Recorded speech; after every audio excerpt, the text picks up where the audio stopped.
हम इस निबंध को किस तरह से बोर्ड एग्जाम के पेपर में लिख सकते हैं। हेलो दोस्तों, ये वीडियो आपके लिए बहुत इंपॉर्टेंट होने वाले, बिकॉज इस वीडियो में आपको जो ये है बताऊंगा कि बोर्ड एग्जाम के पेपर में हम निबंध किस तरह से लिख सकते हैं जिससे हमारे पूरे नंबर मिल सके। बोर्ड एग्जाम के पेपर के लिए जो साहित्य और समाज का जो यह निबंध है जो इस वीडियो में करवा के दिखाऊंगा, यह निबंध बहुत इंपॉर्टेंट है हमारे बोर्ड एग्जाम की दृष्टि से।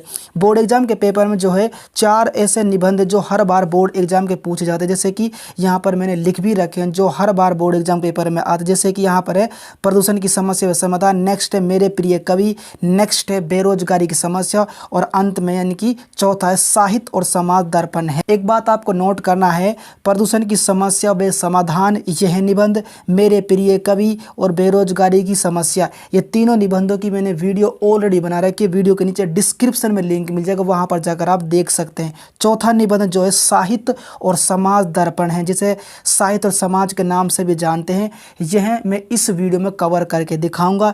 यानी कहने का मतलब यह है, बताऊंगा कि हम इस निबंध को किस तरह से बोर्ड एग्जाम के पेपर में लिख सकते हैं। अगर आप इस वीडियो को पूरा वॉच करते हो और इसी के आधार पर आप बोर्ड एग्जाम के पेपर में इस निबंध को या फिर अन्य निबंध को इस तरह से लिख कर आते हो तो डेफिनेटली आपको पूरे नंबर मिलेंगे। सबसे पहले आपको संकेत बिंदु लिखना है, उसके बाद आपको हेडिंग डालनी है, नेक्स्ट आपको लिखना है जैसे कि साहित्य का तात्पर्य, उसके बाद साहित्य समाज दर्पण है, नेक्स्ट साहित्य विकास का उद्गाता, उसके बाद नेक्स्ट है उपसंहार। इस तरह से आपको जो संकेत बिंदु को दर्शाना, यानी कहने का मतलब है यहाँ पर आपको लिखना, इसी के आधार पर साहित्य का तात्पर्य यहाँ पर आपको लिखना है और उसके बाद आपको हेडिंग डालनी है। एक बात आपको नोट करना, जब आप हेडिंग डालें तो उसके लिए आपको जो है ब्लू पेन या फिर ब्लैक पेन का ही यूज करना है बोर्ड एग्जाम के पेपर में। इसके अलावा और आपको कोई सा भी पेन का यूज नहीं करना है, ठीक है। अब यहाँ पर ये लिख लिया, उसके बाद आपको लिखना है जैसे कि साहित्य समाज की चेतना से उपजी प्रवृत्ति है, यानी साहित्य और समाज की चेतना जो है इसी के स्वभाव के कारण, इसी के झुकाव के कारण हमारी यह प्रवृत्ति है।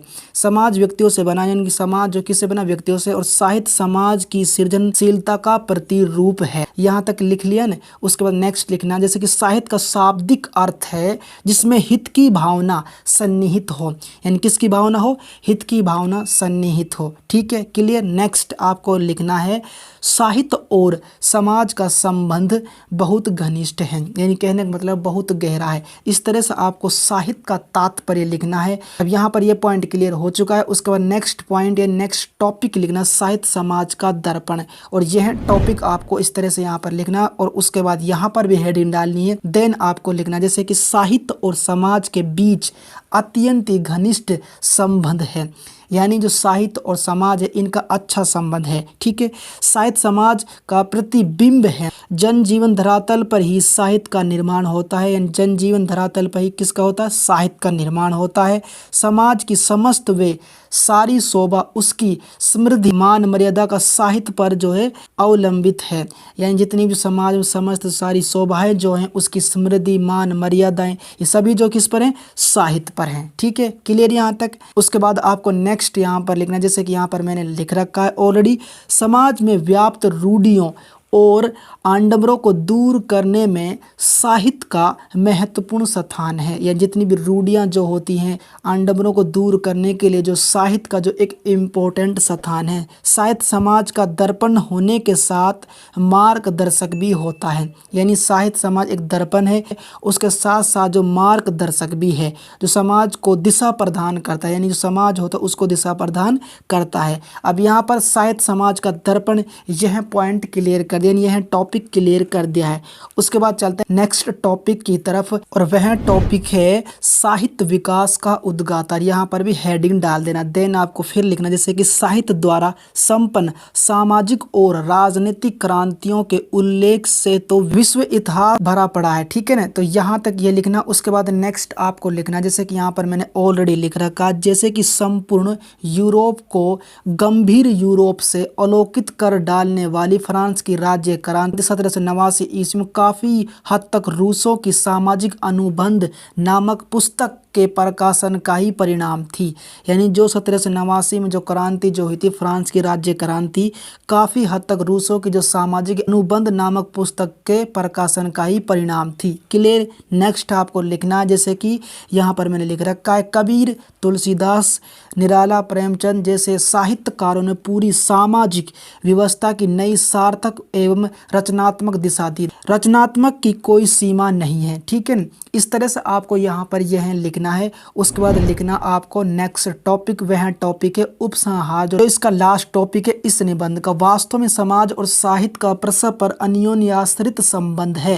यानी समाज और साहित्य का जो एक अच्छा गहरा संबंध है। क्लियर यहाँ तक। इन्हें एक दूसरे से अलग करना संभव नहीं है। यानी समाज और साहित्य को अलग नहीं किया जा सकता। सुंदर समाज निर्माण के लिए साहित्य को माध्यम बनाया जा सकता है। यानी अच्छे निर्माण के लिए, सुंदर समाज के लिए साहित्य को माध्यम बनाया जा सकता है।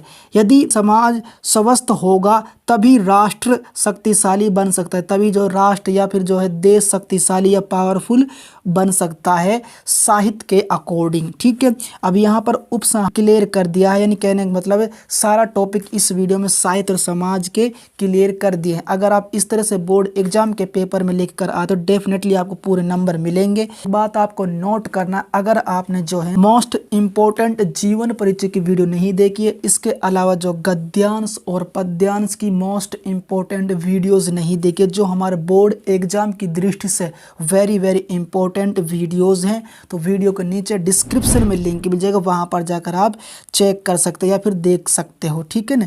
वीडियो पसंद आए तो वीडियो को लाइक कर देना, चैनल पर नए चैनल को सब्सक्राइब कर देना है। अब हम मिलते हैं एक और इम्पोर्टेंट वीडियो के साथ, तब तक के लिए गुड बाय। आपका दिन शुभ हो। जय हिंद।